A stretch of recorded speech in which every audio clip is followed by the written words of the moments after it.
Boa noite, meus irmãos e irmãs. Estou aqui para mais um estudo da Palavra do Senhor. Que o Senhor nos abençoe nesta noite, que possamos aprender tudo aquilo que Ele tem para nos ensinar. Senhor, nosso Deus e Pai, obrigado por mais um estudo da Sua Palavra, que o Senhor venha abrir o nosso entendimento, para que possamos, Senhor, entender a Tua Palavra e praticar aquilo que o Senhor nos ensina. Abençoa cada um dos teus filhos, abençoe em tudo aquilo que eles estão precisando. Se saúde, se trabalho, se problema na família, que o Senhor esteja abençoando os teus filhos, curando, libertando, salvando aqueles que precisam de salvação. Eu lhe peço a direção desse trabalho, que eu diminua e o Senhor cresça cada vez mais, que o povo venha ouvir a sua voz, não a minha. Obrigado por tudo, no nome de Jesus. Amém. Então, nós temos estudados, algumas partes aí, o capítulo de João, e vamos continuar. Então, o título do nosso estudo de hoje é Israel é noiva de quem? De quem Israel é noiva? Israel é noiva de quem mesmo? De Jesus? Quem é a noiva de Jesus? É Israel? Ou é a igreja? Quem é? Então, quem é o noivo de Israel? De quem Jesus é noivo? Quem realmente é noivo de Israel e da igreja? Então, vamos estudar isso no decorrer desses estudos, porque aqui não vai ser só um estudo em relação a este assunto. Porque este assunto eu ia colocar um estudo, mas para explicar tudo isto tem que vir lá do começo da criação. Então, se os irmãos estiverem dispostos a aprender realmente a palavra de Deus, então venha comigo. Então, quando Jesus soube, Jesus soube aqui, João 4, do 1 ao 4, diz assim: Quando, pois, o Senhor veio a saber que os fariseus tinham ouvido dizer que ele, Jesus, fazia e batizava mais discípulos que João, se bem que Jesus mesmo não batizava, e sim os seus discípulos, deixou a Judéia, retirando-se outra vez para a Galiléia. E era-lhe necessário atravessar a província de Samaria. Então, aqui Jesus, quando soube daquela confusão, daquela contenda entre os discípulos de João e aquele judeu inventando aquelas histórias, aquelas mentiras, Então, Jesus, quando soube disso, que os fariseus já estavam sabendo disso, então Jesus saiu da Judéia e foi para a Galileia. Só que Jesus, ele aqui no versículo 4, diz o seguinte: e era necessário atravessar a província de Samaria. Era necessário Jesus passar por Samaria. Os judeus, eles não iam, quando eles iam para a Judéia ou para a Galileia, eles não iam pelo caminho de Samaria. Por quê? Porque eles tinham raiva. Eles não gostavam dos samaritanos porque era um povo misturado. Era um povo. Nós sabemos que quando Salomão morreu, então o filho dele assumiu o reino do norte, que era o reino de Judá, e o outro, que não era filho de Salomão, assumiu o reino do sul, que era Samaria. Então, Israel ficou dividida, E no decorrer do tempo nós vamos estudar isso também.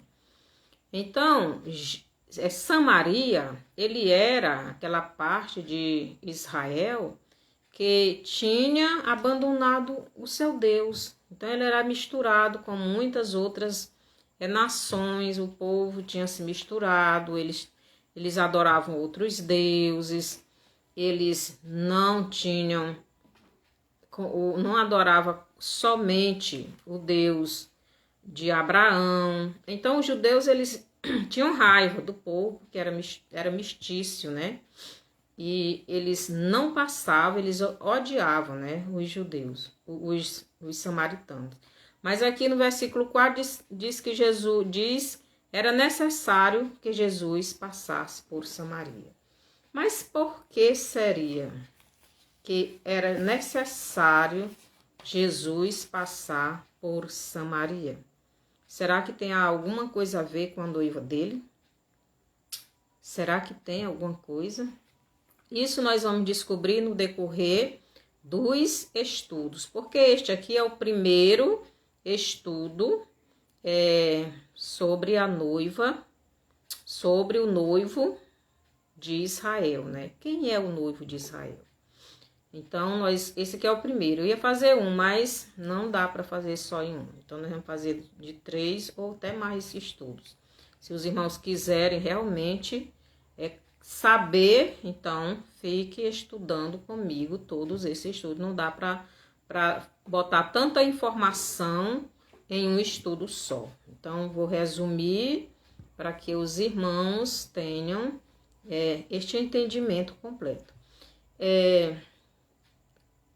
Quem escolheu Israel como sua nação? Gênesis 12, 2 diz o seguinte, né?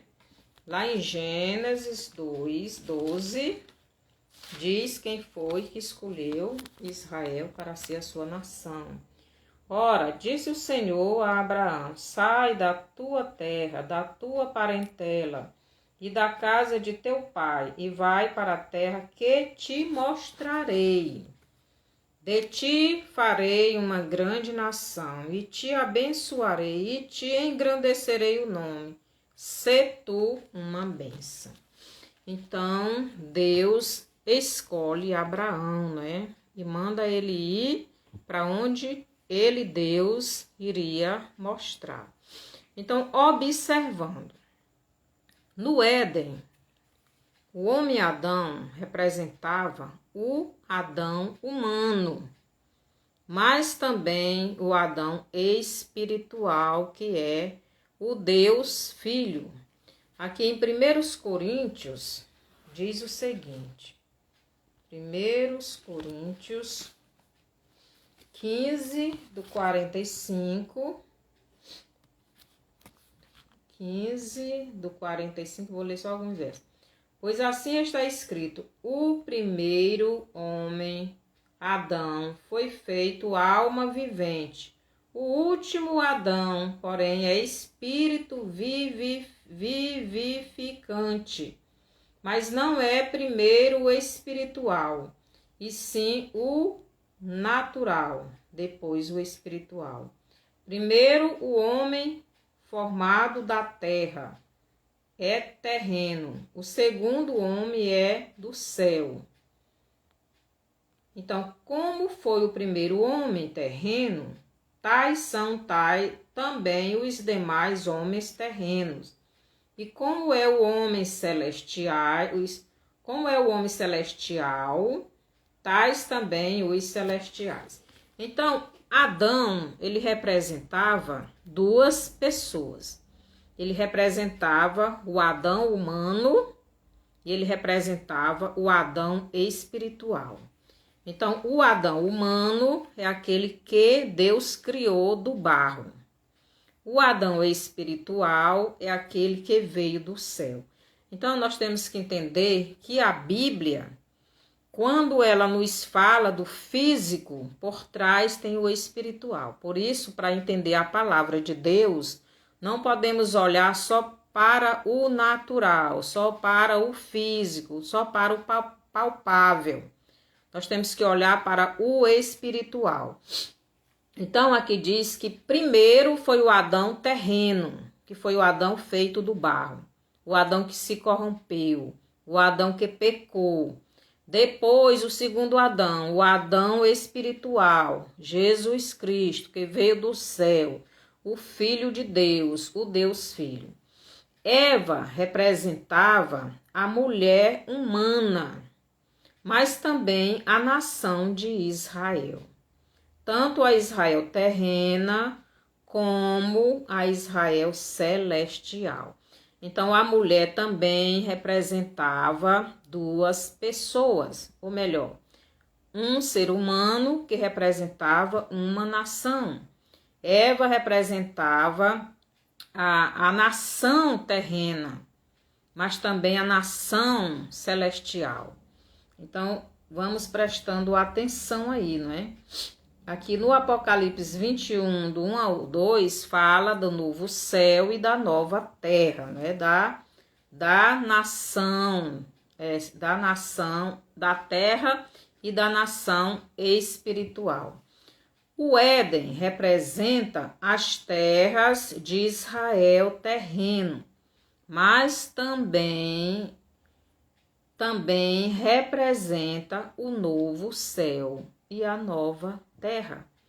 Então, o Éden é o lugar onde Adão estava, e ele representa o Éden terreno, onde Adão ficou na terra, mas também representa a terra, a nova terra, o novo céu.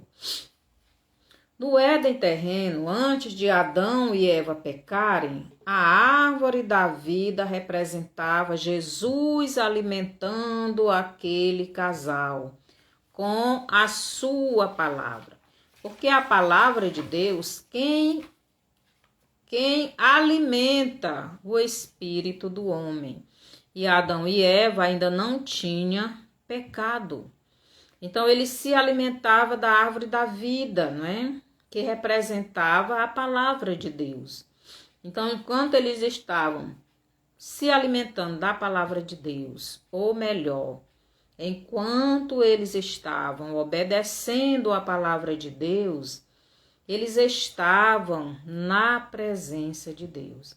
Então, a árvore do conhecimento do bem e do mal representava a lei de Deus, a lei que nos mostra o certo e nos mostra também o errado, se fizermos.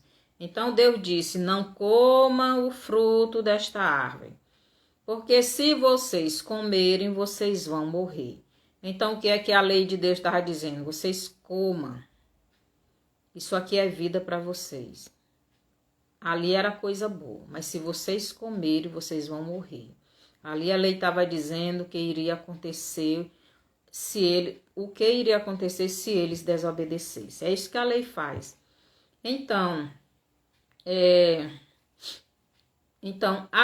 Gênesis 2, do 16 ao 17, Deus dá esta lei. E em Êxodo 20, do 1 ao 17, Deus dá a lei para o Israel já caído, né, no pecado. A serpente representava Satanás, que sempre quer usurpar o reino de Deus. Ele queria usurpar lá no céu. Então ele veio, foi jogado para a terra e ele quis usurpar o reino aqui na terra, né? Aquela terra maravilhosa, santa que Deus fez para Adão, né? Para o Adão terreno habitar. Observação: no Éden, antes do pecado, Adão e Eva viviam uma vida maravilhosa, uma verdadeira felicidade, pois tinha comunhão com o Pai, com o Deus Pai, com o Deus Filho e com o Deus Espírito Santo. Tudo vivia em harmonia. O pecado não existia. Tudo estava em harmonia. Os animais não brigavam uns com os outros, não comiam uns aos outros. O homem e a mulher viviam felizes. Então o casal estava comemorando a festa de casamento. Deus fez o homem, depois da costela do homem fez a mulher, depois os casou e eles estavam comemorando, né? Essa festa de casamento. Tinham estavam se alimentando do fruto da videira, não é? Do fruto da árvore da vida. Eles estavam se alimentando de Jesus. Eles estavam se alimentando da palavra de Deus. Eles estavam na obediência. Então a alegria era completa naquele jardim. Deus tinha felicidade, Deus tinha prazer de estar naquele lugar com aquele casal. Era muito prazeroso estar ali com aquele casal, com aquela sua criação. Deus tinha prazer, era um verdadeiro paraíso. Até que faltou o fruto da árvore da vida na vida do casal. Até que o casal deixou de se alimentar do fruto da árvore da vida. Até que o casal deixou de obedecer a palavra de Deus. Então, quando o casal quebrou aquela obediência, quando ele comeu o fruto proibido, quando ele quebrou a lei de Deus, a ordem, né? O mandamento, então aquele casal perdeu a alegria. Então foi cortado, né? Foi aquele casamento perdeu, não é? A alegria, faltou o fruto da videira.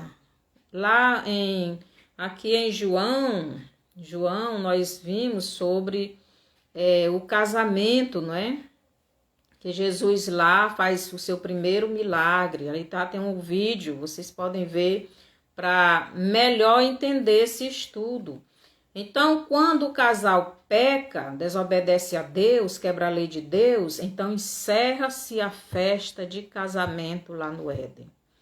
Então, Satanás, ele enganou a mulher e ela, enganada, obedeceu a ordem de Satanás e mudou de Deus. E mudou de Criador, né? Agora ela passou a adorar outro Deus. Então, quando nós estamos pecando, é aquele a quem nós estamos obedecendo que estamos dizendo que é o nosso Deus, né? Quando Eva comeu o fruto e deu para o marido, os dois pecaram, os dois quebraram a lei de Deus. Aí houve tristeza, houve medo, a alegria daquele casal acabou. E não tinha mais comunhão com Deus. Em Gênesis 3, 7 a 8, é onde Eva e Adão desobedecem a Deus. E quando Deus vai ter com aquele casal já está se escondendo da presença do Criador, né? Então, não tinha mais alegria. O fruto da videira acabou. O mesmo que aconteceu lá no casamento, quando Jesus foi, né? O vinho acabou. Cadê o vinho? Aquele casal iria ficar triste do mesmo jeito que Adão e Eva ficaram lá no Éden. Iriam ficar envergonhados. E Deus expulsou aquele casal do jardim. Não podia ficar mais lá. Eles não podiam comer o fruto da videira. Até que eles voltassem a se alimentar no tempo determinado por Deus. E quando seria esse tempo que eles iriam voltar a se alimentar desse fruto?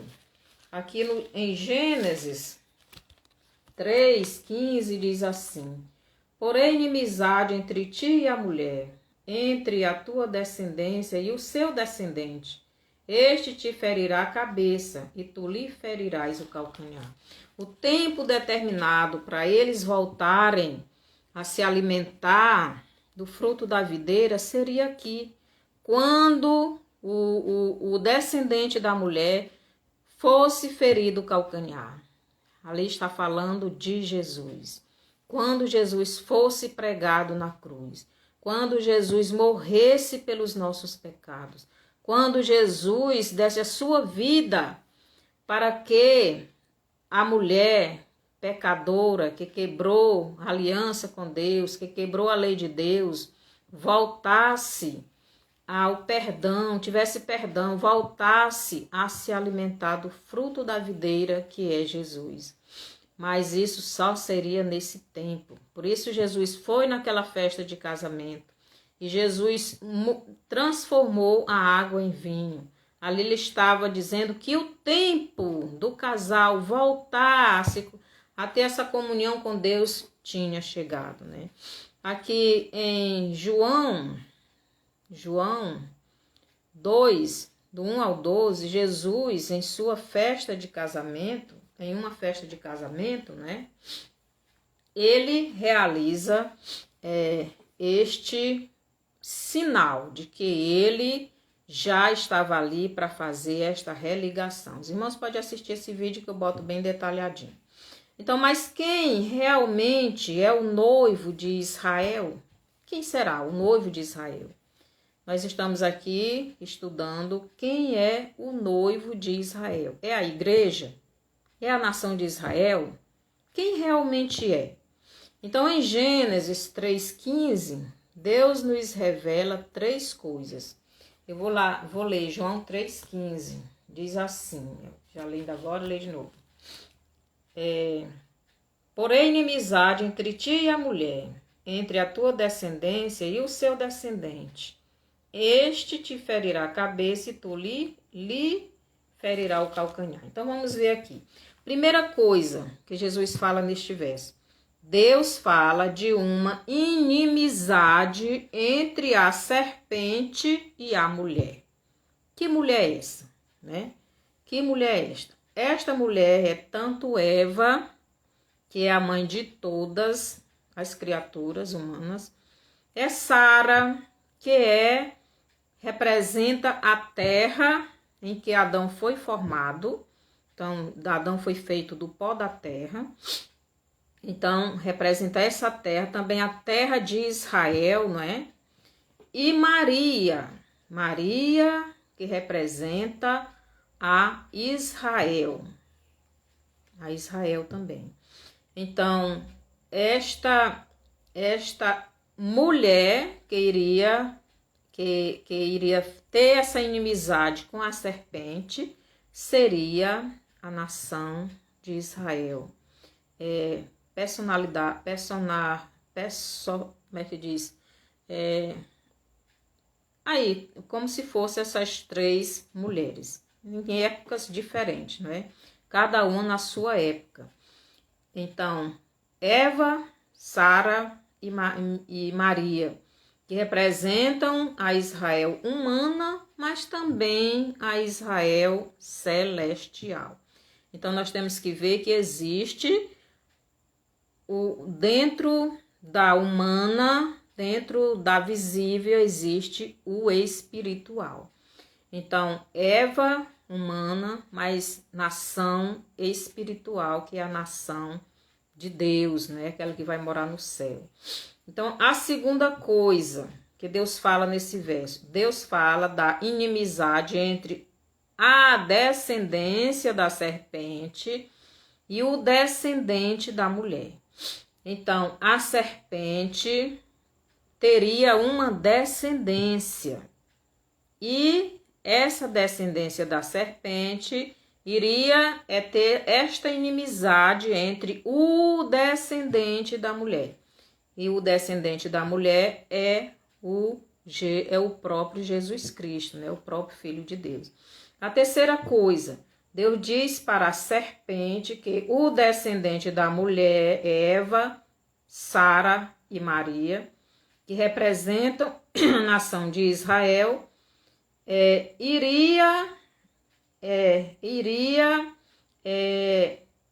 machucar, iria ferir a cabeça da serpente. Mas a serpente lhe feriria o calcanhar. Isto aconteceu, então essa profecia de Deus aconteceu em João 19, o Evangelho de João, capítulo 19, os versos do 28 ao 30, quando Jesus foi crucificado e morto. Então, quem realmente é a noiva de Israel? Quem será? Até aqui os irmãos ainda não descobriram, não é? Observação: no passado dos anos, muitas coisas aconteceram até chegarmos na cruz. Então, até chegar na morte e ressurreição de Jesus, o descendente da mulher, muitas coisas aconteceram. E nós vamos estudar estas coisas, pelo menos resumido, né? Em Gênesis 4, Eva já tem 2 filhos. Então, a mulher Eva tem 2 filhos humanos, mas que representa também o espiritual. Então, nós sabemos que Eva representa a nação de Israel. Eva teve 2 filhos, preste atenção.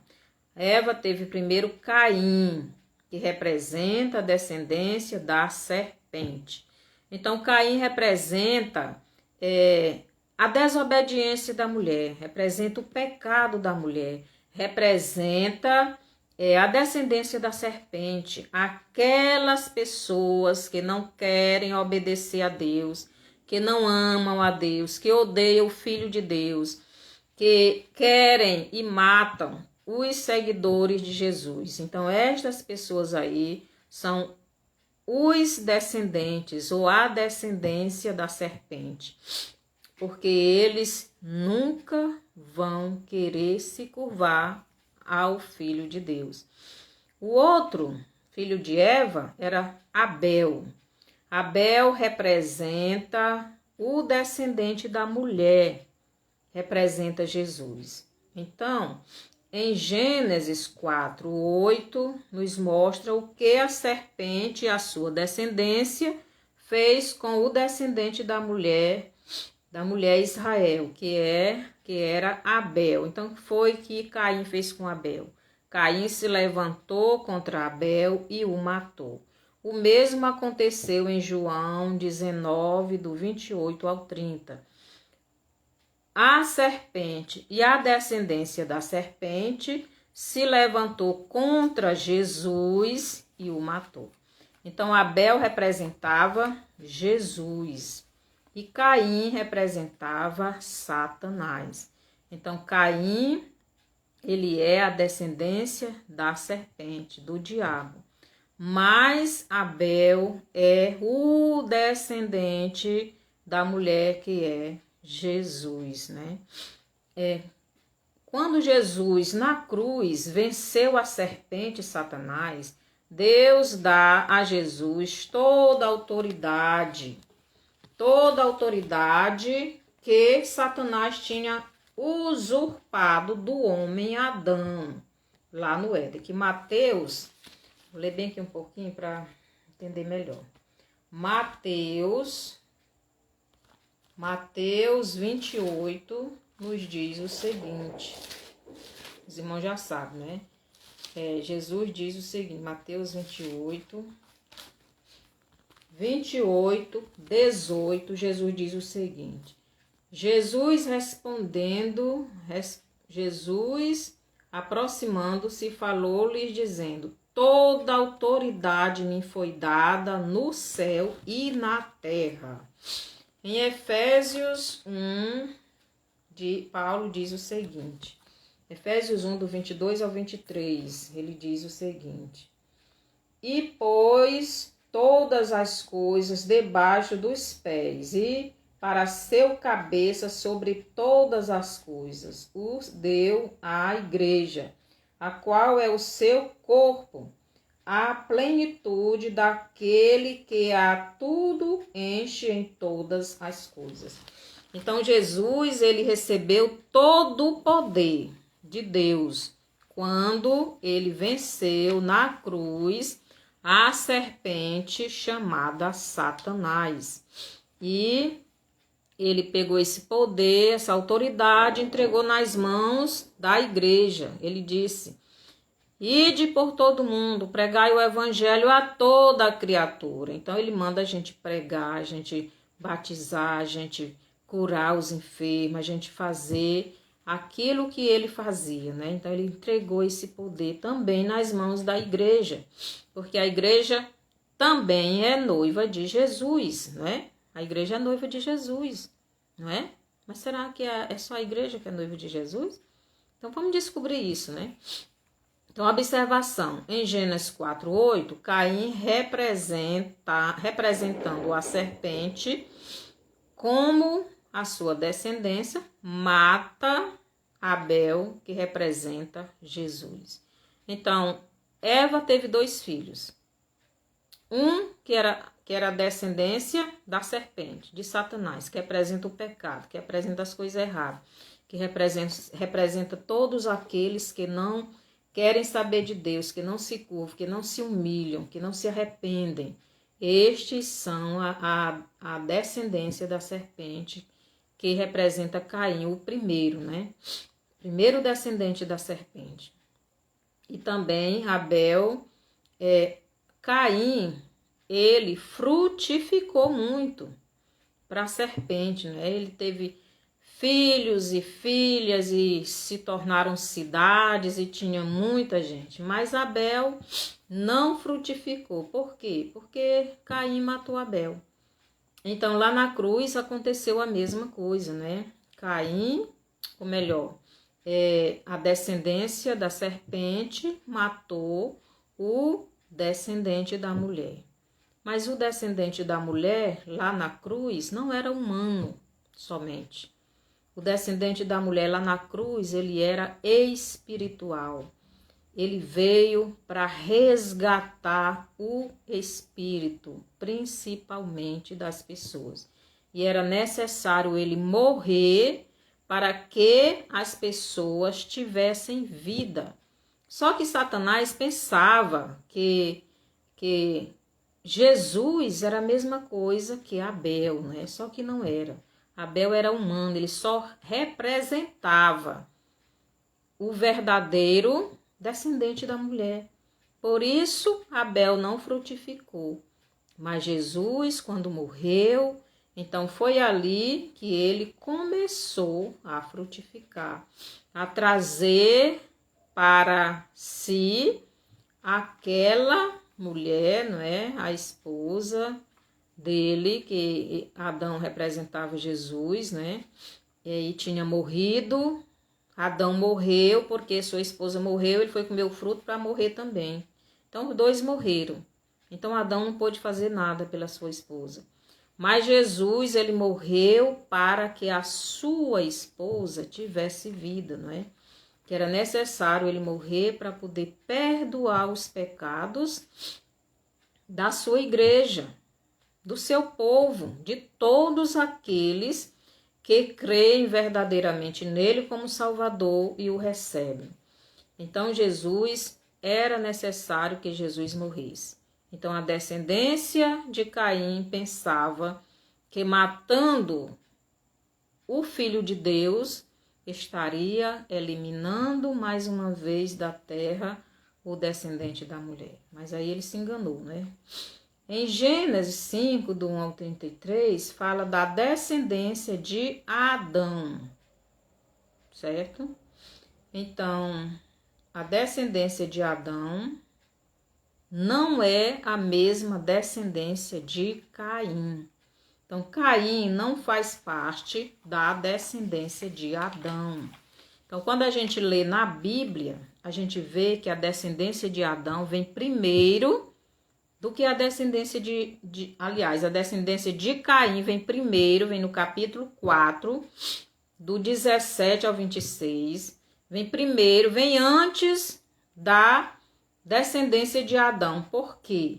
Porque a descendência de Adão é contada a partir de Sete. Sete foi o filho que substituiu Abel, né? Caim não foi contado como filho de Adão. Por quê? Porque a descendência de Adão são todos aqueles que fazem a vontade do Pai. São todos aqueles que crêem verdadeiramente em Jesus como Salvador de suas vidas. Então, estes aí são a descendência de Adão. Então, Caim, ele não faz a vontade do Pai. Caim, ele nunca quis obedecer o Pai. Então, Caim é a descendência da serpente. Caim representa Satanás. Satanás, ele sempre foi desobediente desde o céu, não é? Ele foi o primeiro filho de Deus criado, né? E ele se corrompeu. Então, ele é o filho mais velho. Então, os verdadeiros descendentes de Adão são todos os que fazem a vontade de Deus, aqueles que creem em Jesus como Salvador de suas vidas. João 3, 28, aliás, João 6, vou ler bem aqui rapidinho. João, capítulo 6, versículo 38, diz assim: Porque eu desci do céu, não para fazer a minha própria vontade, e sim a vontade daquele que me enviou. Então, todo aquele que faz a vontade de Deus, este sim é descendência de Adão, certo? Então, os filhos de Caim, a descendência de Caim, não estou dizendo que os homens que vieram dessa descendência não podem ser filhos de Deus. Eu estou dizendo que todos aqueles que não querem Jesus, que odeiam Jesus, que não amam Deus, esses aí é que são a descendência de Caim. Eu não estou falando de nações, estou falando de pessoas que não amam a Jesus. Ontem eu vi um vídeo, parecia-me que era um judeu. Ele estava vestido, caracterizado como se fosse um judeu, falando tudo de ruim sobre Jesus, amaldiçoando Jesus, dizendo que odiava Jesus. E cuspiu na tela lá do celular, sei lá do que ele estava gravando, como se estivesse cuspindo em Jesus. Então é esse tipo de gente. Eles podem estar no Brasil, podem estar nos Estados Unidos, podem estar em Israel. Eles podem estar e estão em todos os lugares, né? Esta é a descendência da serpente, a descendência de Caim. Eles odeiam o povo de Deus, eles não querem saber de Deus, eles não obedecem. E eles estão aí para perseguir os seguidores de Jesus, para perseguir aqueles que amam, que adoram, que servem o Filho de Deus. Jesus diz lá em Mateus 24, 9, que nós seremos odiados de todas as nações. Quer dizer, a descendência de Caim nos odeia. A descendência da serpente nos odeia. E não devemos querer ser amados por eles, não. Então, observação. Em Gênesis 12, do 1 ao 2, o Deus Pai chama Abraão, que vem da descendência de Adão. Então, no próximo estudo, nós vamos continuar este estudo. Este aqui é o 1. Sábado nós vamos para o 2, continuar estudando para saber quem realmente é a noiva de Jesus. Então, espero que os irmãos possam ter entendido essa primeira parte desse estudo. E será que João 4, do 1 ao 3, tem alguma coisa a ver com a noiva? Com a noiva de Jesus? Será que isso tem alguma coisa a ver? Então, vamos continuar estudando e descobrir, né? Porque o Senhor me revelou, me mostrou, me deu entendimento de muitas coisas que eu sabia, mas não tinha, assim, um entendimento muito, assim, claro. Mas era a mesma coisa, só que ficou mais claro para mim e melhor para mim transmitir para as irmãs. Então, seja bem-vinda, Gleiciane e Natália. Que o Senhor abençoe vocês. E mande essa live para frente, para outras pessoas, né? Para que possam estudar, se quiserem, a palavra de Deus.